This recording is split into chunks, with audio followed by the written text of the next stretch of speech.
दोस्तों, पाकिस्तान में एक और नया काम हो गया है। पाकिस्तानी यूट्यूबरों को अरेस्ट कर लिया गया है। अरेस्ट करने के बाद इनको नजरबंद कर दिया गया है। तो आप लोगों को बता दूं कि मैं पब्लिक रिएक्शन करता था और क्या वजह बनी कि आज मुझे जो है वो घर के अंदर बैठ के वीडियो रिकॉर्ड करनी पड़ रही है। आप लोग समझते हैं। और उन लोगों को पाकिस्तान के आईएसआई और आर्मी ने उठाया है, अभी तक उनका कोई भी अता पता नहीं है। लाहौर में एफआईए ने इंडिपेंडेंट व्लॉगर्स के खिलाफ एक क्रैकडाउन शुरू किया है और कुछ व्लॉगर्स तो खामोश हो गए हैं। उनमें से एक व्लॉगर और वो जर्नलिस्ट हैं काफ़ी अरसे से, आरजू काजमी साहबा, इनको भी नोटिस दिया गया और इनको कहा गया कि आप लाहौर में पेश हों। पाकिस्तान में महाकुंभ का क्रेज इतना ज्यादा हो गया कि ये सोशल मीडिया पर ट्रेंड करने लगा, लेकिन पाकिस्तान में सनातन का ये क्रेज पाकिस्तानी फौज को रास न आया और एक एक कर ऐसे वीडियोस बनाने वाले यूट्यूबर्स के खिलाफ कार्रवाई शुरू कर दी गई। पाकिस्तान में महाकुंभ और हिंदुस्तान का नाम लेने पर फौज उठाकर ले जा रही है। यूट्यूबर्स को और ऐसे ही इन्फ्लुएंसर्स को पाकिस्तान की फौज उठा रही है और उनको धमकी भी दे रही है। 1 जनवरी को मुझे सुबह 9 बजे से कॉल्स आ रही थी। अब अननोन नंबर हम अक्सर नहीं उठाते, आपको पता है पाकिस्तान में किस तरह के प्रॉब्लम्स रहते हैं। तो बहरहाल काफी देर तो मैंने नहीं उठाया। उसके बाद मेरे दूसरे नंबर पे जब कॉल आई है तो मैंने रिसीव किया। मुझसे कहा गया कि जी हम एफआईए से कॉल कर रहे हैं, यानी 1 जनवरी को जो नया साल की मुबारकबाद उन्होंने मुझे इस तरह से दी। और फिर कहा गया कि जी आप कल सुबह 9 बजे जो है गुलबर्ग पहुंचे एफआईए के ऑफिस लाहौर।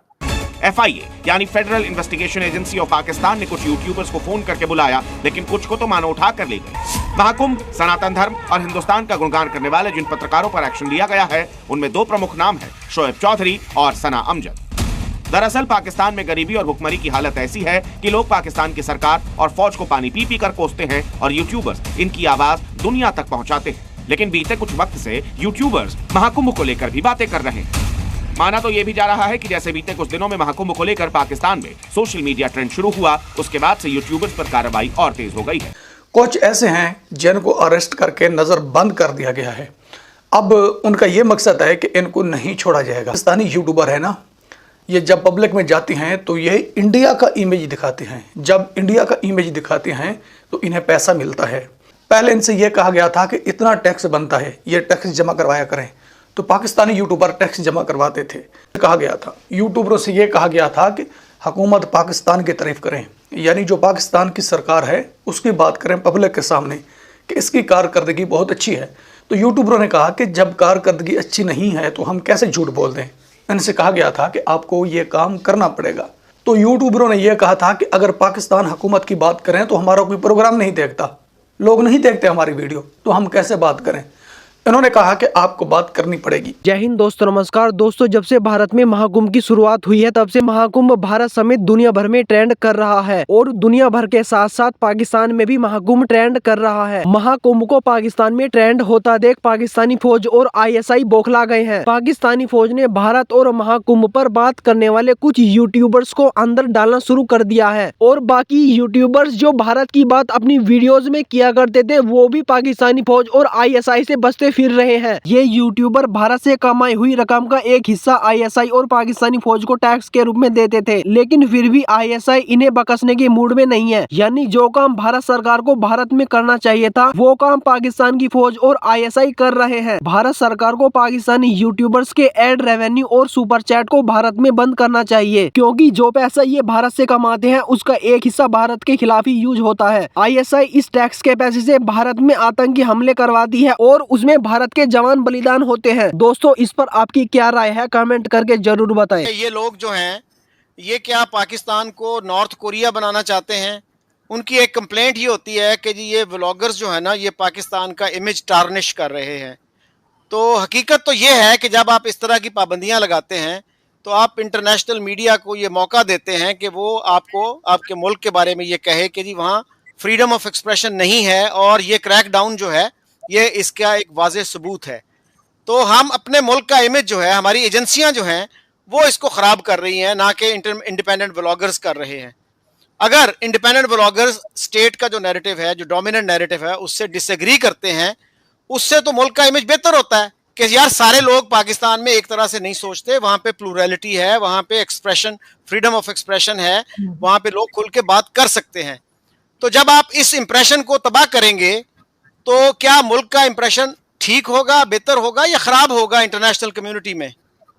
तो डेफिनेटली खराब होगा जी। यानी अगर आप एक्स के ऊपर पाबंदी लगा देते हैं, ट्विटर पे आप पाबंदी लगा देते हैं और फिर ट्विटर ही पे आप ट्वीट करते हैं जी कि हमने ट्विटर जो है उसको बैन कर दिया है, तो इससे इंटरनेशनल मीडिया पे क्या मैसेज जाएगा कि आप आम लोगों के लिए एक प्लेटफॉर्म बंद कर रहे हैं और खुद आप उसी प्लेटफॉर्म को इस्तेमाल कर रहे हैं। आपका प्राइम मिनिस्टर भी इस्तेमाल कर रहा है, ISPR भी इस्तेमाल कर रहा है और बाकी जो महकमे हैं वो भी इस्तेमाल कर रहे हैं और आम लोगों के लिए उन्होंने पाबंदी लगा दी है।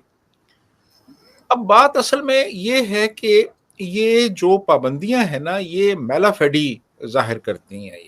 ये कोई ऐसा नहीं है कि इनको कोई मसला है कोई फेक न्यूज से। सच्चाई नहीं सुनी जाती और ये चाहते हैं कि फ्रीडम ऑफ स्पीच ना रहे और लोग सिर्फ इनकी वाहवाही करें, चाहे वो गवर्नमेंट हो चाहे एस्टेब्लिशमेंट हो, तो वो तो अक्सर लोग नहीं करते। तो फिर अगर ये इसी तरीके से रोक टोक करना चाहते हैं तो वो और बात है, अदरवाइज कोई ऐसी बात नहीं की गई थी जिससे कोई इनको खतरा हो गया। हाँ, सच्चाई ये नहीं सुनना चाह रहे, ये बात सब जानते हैं।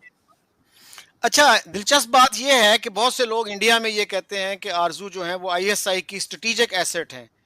तो एक स्ट्रेटेजिक एसेट के साथ ये क्या सलूक हो रहा है पाकिस्तान में?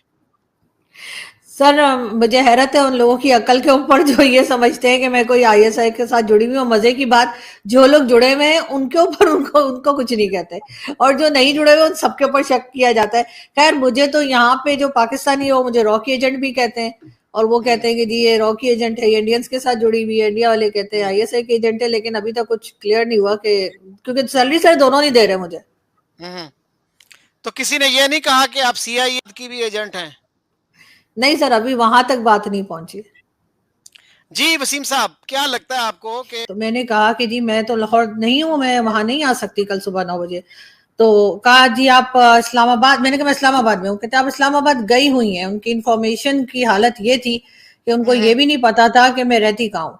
तो मैंने कहा मैं यहाँ आई हुई नहीं हूँ, मैं इस्लामाबाद ही रहती हूँ। कहते अच्छा आप इस्लामाबाद रहती हूँ। मैंने कहा जी तो कोई नहीं, सुबह 9 बजे पहुंचिए। मैंने कहा मैं सुबह 9 बजे नहीं आ सकती, अगर आपको कोई प्रॉब्लम है, कुछ पूछगछ करनी है, आप इस्लामाबाद में जो FI है उसके ऑफिस को बता दीजिए, मैं वहां चली जाती हूँ। नहीं, आपको यहीं आना पड़ेगा। तो मैंने कहा मैं तो नहीं आ सकती। मैंने जब उनको ये कहा तो उन्होंने कहा ठीक है फिर हम आपको घर से ले जाएंगे। तो मैंने कहा ले जाइए। क्या पाकिस्तान में आर्मी वाले लोगों को गायब नहीं करते? क्या पाकिस्तान में आर्मी वाले बिना किसी पर्चे के या बिना किसी वारंट के किसी को भी उठा के मिस नहीं करते? क्या हजारों लाखों की तादाद में बलोचों को मिस नहीं किया है?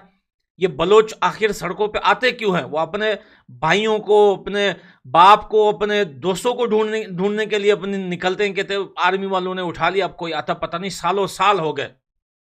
PLA बनी इसी वजह से कि उनके लोग गायब होते हैं पाकिस्तान की आर्मी की तरफ से। अच्छा, इनको भी छोड़िए, पठानों की जो पार्टी है PTM, पख्तून तहफ़्फ़ुज़ मूवमेंट, वो लोग क्यों बने, वो पार्टी क्यों बनी? वो भी इसी वजह से बनी। वजीरिस्तान में, पख्तूनख्वा में जो पठान उठाए जाते हैं आर्मी की तरफ से, उनका अता पता गायब हो जाता है। 10-10, 20-20 साल जिंदा तो छोड़े, उनके घर वाले अब तो उम्मीद भी छोड़ दी। वो कहते हैं यार कम से कम लाश ही दे दो उसकी, हमें जगह ही बता दो, कहां मारा है, कहां फेंका है, कहां दफनाया है। क्या ये नई बात है पाकिस्तान के अंदर? और अब जाके इमरान खान के पार्टी को जाकर देखो, इमरान खान के लोगों को पूछो क्या पाकिस्तान के जो आर्मी है, जो ISI है, जो IMI है, क्या इन्होंने इमरान खान के पार्टी के बड़े बड़े जर्नलिस्ट नहीं उठाए? ये जो रियाज नाम का, सॉरी मैं भूल गया हूं कितनी बार उसको उठाया, इमरान खान की पार्टी का जो एक जर्नलिस्ट है, कितनी बार उसे उठाया, उसको टॉर्चर किया।